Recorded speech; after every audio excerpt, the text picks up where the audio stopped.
Everybody, what's going on? It's Scott Plowman right here of the Plowzone, man. We spotlight you, the independent artists, the people who love to make the music. And we're right here on OTEL Music Videos, man. And I'm here with Scott Reese. What's up, man? How's it going, my friend? So what do we got today, man? Could we interview all kinds of people from around the world, independent artists? That's what we love to do. So, Reese, what is going on today in the Plowzone right here on OTEL Music Videos? Well, I'm going to tell you what we have is a great band out of the state of Connecticut. We have Jeff, Summa, and the Roasters. They are a psychedelic jam band, and we're going to be asking Jeff some questions about his band. They got a new song, a new album coming out called Who's Got My Lighter? Hey, Plowman, who's got my lighter? That's my lighter.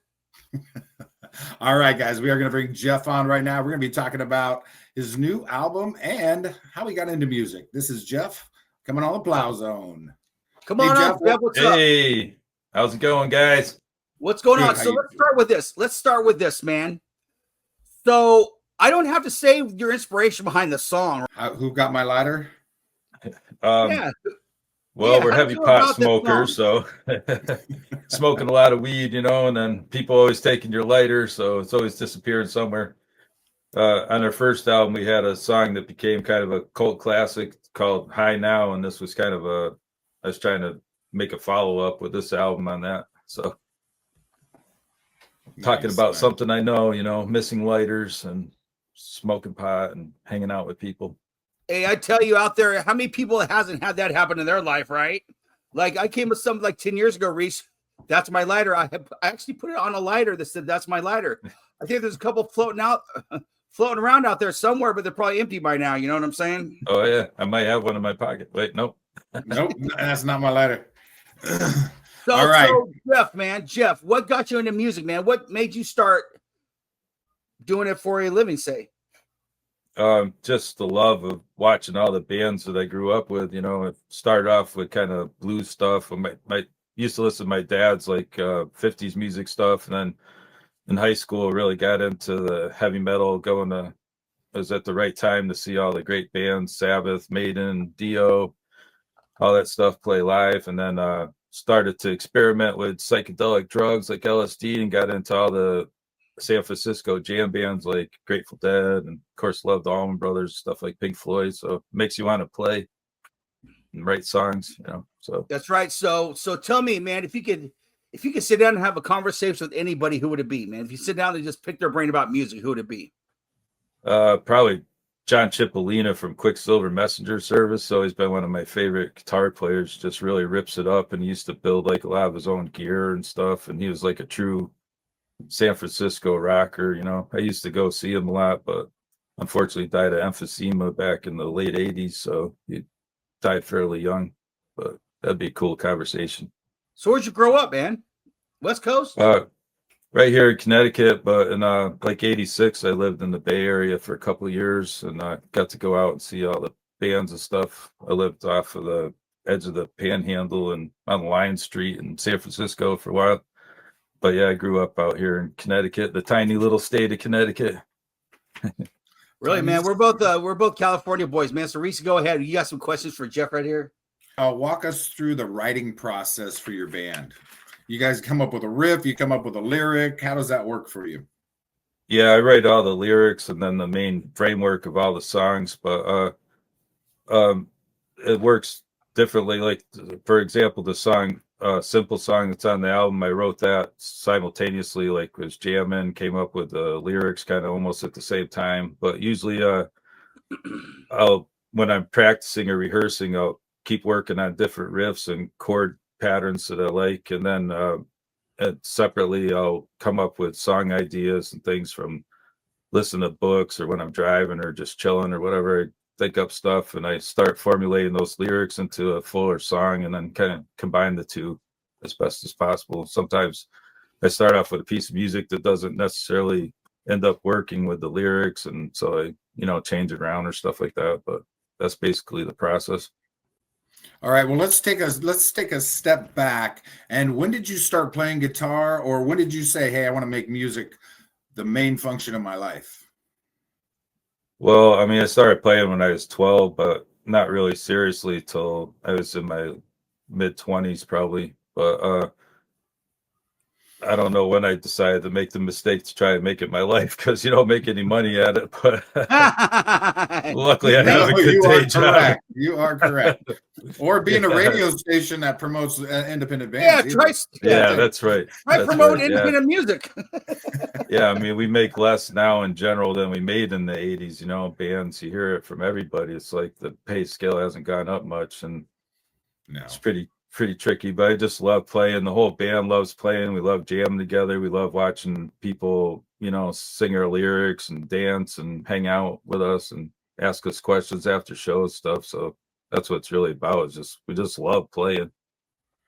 I think there's a bigger inspired, right? Oh yeah, for sure. Yeah. There's a way now than back in the 80s, 90s to get your music out with YouTube, with TikTok, and with all Facebook and all that stuff. So there's a whole different way to market your band. And I think that's the fun part. You know, you make your own videos with your telephone. You can do all this stuff now, and it's self-promotion. And, you know, some people get 1 million hits on, you know, this the dumbest stuff. And then, you know, you go put out a whole video and they're like, you got 12 likes. It's like, yeah. It's crazy. Well, I've learned from Facebook analytics that people hang in there for 5 seconds on average for a song. You know, our songs are like 9.5 minutes long. So we're working on some videos now, but I can't imagine watching the whole thing. You know, we put out some like 30-second ad videos from a couple of the songs, and we got like 18,000 views on them. But the analytics will show you, I mean, 90% or 80% of people watch it for like 5 or 6 seconds, and then it drops down from there, you know? All right, here's a new segment on the Plowzone, man. Jeff, your craziest concert, man, you've ever been to, man. Craziest off the hook, crazy, have a good time, ended up in jail or whatever. What's up? Damn. I've been pulled over quite a few times coming home from shows, let me tell you. But so what happened? I don't know. Jail? Anybody get arrested, tased, or what? Oh boy, I did like 500 Grateful Dead shows around the country from like 86 to when Jerry died in 95. So that was some pretty crazy shit. I mean, we were involved in some stuff, and we were getting followed by DEA, helicopters. I've seen people fall off, you know, the stadium, get struck by lightning. Seen people get stabbed in parking lots and OD in their cars. You know, some crazy shit. Good stuff there. Good stuff. Yeah. So luckily, you seen over 500 Grateful Dead shows? Yeah. Really? What did you learn from all that? What was your life lesson from all that? With all the good psychedelic drugs, what did you, out of the compilation of all the Grateful Dead shows, what epiphany did you have? Man, I love music. Well, I used to love watching with the Grateful Dead. I mean, they had a good energy feedback with their audience. You know, they fed off the audience fed off them. You could like really kind of feel it. It was like palpable in the thing. But more than that, just getting to travel around the country and go to a lot of different cities and places that I never would have gone. You know, Jerry used to say it was like the last hobo train ride. You know, you could jump on the Grateful Dead hobo train and hitch around. But I got to, you know, I started off in like parking lots and stuff like that as a nobody, but I made it to where I was, you know, getting backstage a lot and getting to hang around with the crew and stuff like that. So I got to see the multi-million-dollar corporation that they really were, you know, and the amount of equipment, 18 tons of equipment that they drag around with them and everything. It's pretty crazy. And all the stuff, you know, and then I'd go out to like local diners for breakfast and like talk to, you know, people from the area and stuff like that. And that was kind of cool, just meeting all the people and traveling. Yeah, it's like a traveling circus. It is. Oh yeah, sure it is. Yeah. Hey, if you wanted to say something to Bob Weir, right? What would you say right now? Your beard's looking a little scruffy, and I don't really like those capri pants he wears with the clogs or the Birkenstocks. Not really my thing, but it works for him, I guess.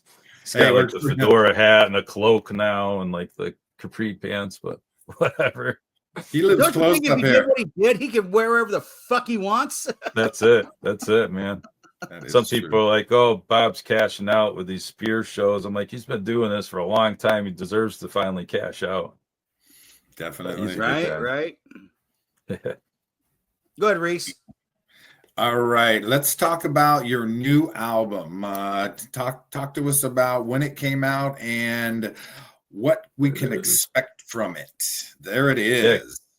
It came out 4.5 months ago now, actually. Nice. Yeah, June 30th was our radio release date, and since then we're still getting played all over the country and all over the world, but we made it on over 200 mainstream FM stations. We made it to number 19 on the Relics Jam Band charts, right there with like Robert Plant, Government Mule, Neil Young. I was like, wow, that's pretty cool. Yeah, our song, Simple Song, is like a kind of country rock tune that made it to 83 on the alternate country charts, and we made it to like 124 on the AMA Americana charts, which was kind of unexpected. We've been getting a lot of great reviews and feedback and stuff, so we're trying to work that now into getting onto some more festivals and maybe a spot on the tour with a larger band. So we'll see what happens. Let's talk about your band members. We have John, Rob, Dan, and Greg. Why don't you tell us how you hooked up with those guys?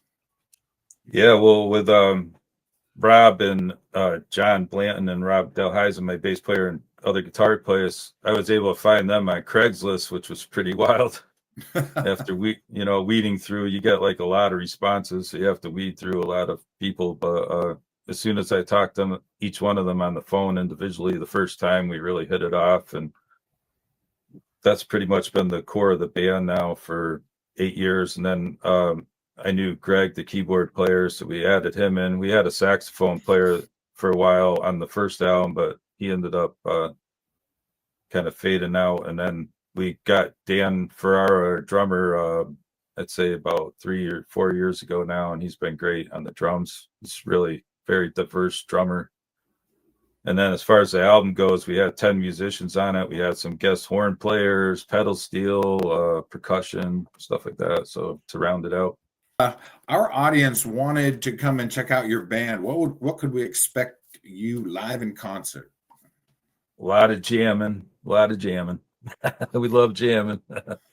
We play like a mix of our own music, like probably like 60-70% our songs from our 2 albums, and then play covers of our favorite bands like Cream, Derek and the Dominoes, Traffic. Sometimes we do like the whole Dark Side of the Moon album, and of course everybody expects us to play Grateful Dead, so we do that a lot, or not a lot, but a few songs a night. And Allman Brothers, love the Allman Brothers, so play some of that stuff. Cool. So let me see that lighter you got up there. What's that lighter right there? Oh yes, show us some of your swag. My buddy Zach gave me this so I don't lose my lighter anymore. It's a big ass. Let's get it up there. Are those merch or what? Is that merch? No, this is just a gift. Yeah, I should. Yeah, I need, everybody's telling me I need to get lighters out there, but just haven't got that to that point yet. So you got t-shirts and all that or what? Yeah, t-shirts and CDs, lots of stickers. We've got roasters, coasters, we've got magnets, all that stuff. Most of the swag we give away to people at shows because it's really cool. People send me pictures of roaster stickers from all over the country and stuff now, in people's cars or on a bathroom door or refrigerator somewhere. That's cool. What I'm saying, Reese. Let's see that album up there. Who's got my lighter? Nice. Back cover. Jeff Summa and the Roasters.com if you want to check out the swag and this the was album. Our first album. Okay. This one came out in 2018. But yeah, you could check us out on our website and our Facebook and Instagram pages, and hopefully soon on TikTok. Soon on TikTok. Well, we really appreciate it. All the guys who promote independent music, because it's going kind of down the drain. I mean, I don't know what it's like where you guys are, but in Connecticut, it's a lot of tribute bands. A lot of clubs are only doing tribute bands now because they know it's like an easy buck. Not to knock tribute bands, but it's not independent original music, and we really appreciate everyone that promotes independent artists, original music, and the clubs and the radio stations and everything, because it's really important. And now AI is starting to, write. A lot of these places are using AI to write songs, like Spotify's using it. I just read like one of the #1 country songs right now is an AI song. You know, it's pretty crazy stuff. Really? Yeah. Yeah, the Jeez. #1 song is AI right now. Yeah. I mean, what you could do is like have AI write you a song and then create a band around it. You know what I'm saying? And then Right. a bunch of good-looking girls or good-looking guys or whatever. Yeah, AI, then- give me a there you go. song about being down and out, and my old lady took my dog, and I'm in my country truck and driving down the road, and blah blah blah blah blah blah blah, and it does it. Yeah. Yeah, It will. Yeah. definitely. And I went to a music conference and they had like a thing where AI sang a verse from a song and all different, you know, like Johnny Cash, all different people's voices, you know, that the AI formulated is pretty crazy stuff, really. Yeah, I mean that we're heading into some weird shit with all this AI stuff. Because I mean, how do you know what's real, what isn't real? Because somebody will send me a video and I'm like, oh my god, and then you're like, dude, it's fake, and you're like, well, Yeah. how am I supposed to know that? Right. How the hell am I supposed to know? Hey, I'm not fake. Who would want to fake me? Plowman is definitely AI. Who would want I to mean, fake me? I don't know what you're saying. I don't know. That's it. If you come out and see Jeff Summa and the Roasters, you'll see the real deal. No nanobots or AI stuff, nothing. We're it. That's We right. lug our own equipment and we jam. No, that's cool. So you guys, all right, you come up with a riff, you just say, let's just jam in A minor and just go at it and then write lyrics around it, or how do you do that? No, I mean, I come up with all the stuff ahead of time. They help me, you know, smooth it out and get rhythmically right and add all their parts in and stuff. But I'll like come up with all the riffs and the chord sequences and stuff ahead of time, and then run it by them, you know, and stuff. And they'll then let say them it do their sucks at thing. first, and then yeah, they'll ridicule me a few times, and then they're like, "Oh man, the song's not bad," and then it works up to where we get it to record it. So, and we recorded it this past winter with legendary recording artist Vic Steffens. He's done like a lot of the major acts, you know, Deep Purple, Blues Brothers, like a lot of stuff. So Lita Ford and H. Frehley and everything. So it's really great working with him in the studio. He's a master, and we try to go in and just record all the backing tracks live, you know. So like 2 weekends in a row, we just went in and laid it all down, so it kind of had a live feel. And then for like 4 months after that, we went in and, you know, did vocals and overdubbed guitars and keys and all that stuff. And then so try to get it kind of a live feel to the album. Gotcha. All right, how are you approaching your stage design? You have visuals, you have multimedia. How are you doing it this year? Wow. Well, it'd be nice to play on some bigger stages for sure. But yeah, we do have that capacity. I mean, I love doing lighting and stuff, so I usually have a whole bunch of lights. I mean, we're starting to play in more venues now that have their own in-house systems and stuff. But one of our keyboard players, Josh Peters, he has a whole setup with all kinds of, you know, lasers and computer generated stuff and everything, that with a back screen and all that we could use. But yeah, basically it just, you know, hot smoke and laser lights does a lot of effects for you. Nice. All right. So anything you would like to tell the Plowzone radio show audience about your band and how to get a hold of you? Yeah, well, we'd love for you to connect with us. Our music, both albums are on every streaming service from YouTube, Spotify, you name it, we're on it. And we have our website, jeffsumandtheroasters.com. We're on Facebook and Instagram. We'd love it if you stop by and said hi, and we respond to everybody. So check us out, give our music a listen. We'd really appreciate it. You bet. And you have your new release called Who's Got My Lighter? Oh, yeah. That's my lighter. Yeah. Hey, so you got a bunch of guitars behind you, right? You got a bunch yeah. of guitars. Yep. Why don't you give us a little tour of what your guitars you got going on? You got anything special there? Well, my Fender Strat, American Strat, I got it managed music in New York in the 90s, like in the Hendrix section. It's pretty cool. I love that guitar. I switched out the Fender Lace pickups that came with it. Originally put some hot Stevie Ray Vaughan pickups in there. Nice. So it gives it that kind of tone that I like. That's my main guitar for gigs, because I could get pretty much any tone I want out of that with my effects and stuff. And then the Telly's always fun to play. Played that on the country song, Simple Song. And then that's a Gretsch back there. I have a Les Paul and a Gibson SG and some other axes around too. But those are my main ones that I play. Actually, I've never played the Gretsch on stage but I want to do some surf rock tunes with that eventually. So what's your go-to gear, man? What are you going, man? From your amps to your guitar to your whatever. What's up? Yeah, I've got a lot of pedals. Too many to name, but I love the Wampler stuff. It's great. All their stuff's really great. I use their the MXR digital analogs. My amp is a 57 reissue of the Fender Tweed, but I've pimped out all the transistors and fattened up everything on there. That's got a really nice clean sound, no reverb tank or anything. I use a Boeing reverb pedal and have a bunch of gain pedals and stuff, mostly Wampler stuff, but I have all kinds of stuff. But you can never have too many toys and effects, that's for sure. That is true. Never have enough guitars. What do you like to sing in the shower there, Jeff? Lately I've been singing my own songs just so I keep remembering all the lyrics. So when we play them live, I don't have to look at my iPad. Ever been roasted and been plowed the same night? Ooh. Oh, hell yeah. So thank you guys. Yeah, I think that's what we do here is we try to give bands from all over the world exposure to television, to radio, to FM radio, and just put the music out there and let the people decide. What's up, everybody? We just want to say thank you to Jeff right here for being on the Plowzone Radio Show. And Reese, what do we want to say to Jeff?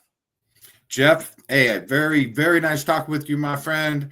We had a bonding moment a little bit ago, and I just want to thank you, Jeff. It is Jeff Summa and the Roasters, and they got a new album out called Who's Got My Lighter? You guys got to check it out. Plowzone Radio Show. We spotlight independent music and the people who love to make it. And that's you, Jeff. Thank you very much for coming on the show. Thank you, Scott and the Plowman. Really appreciate it.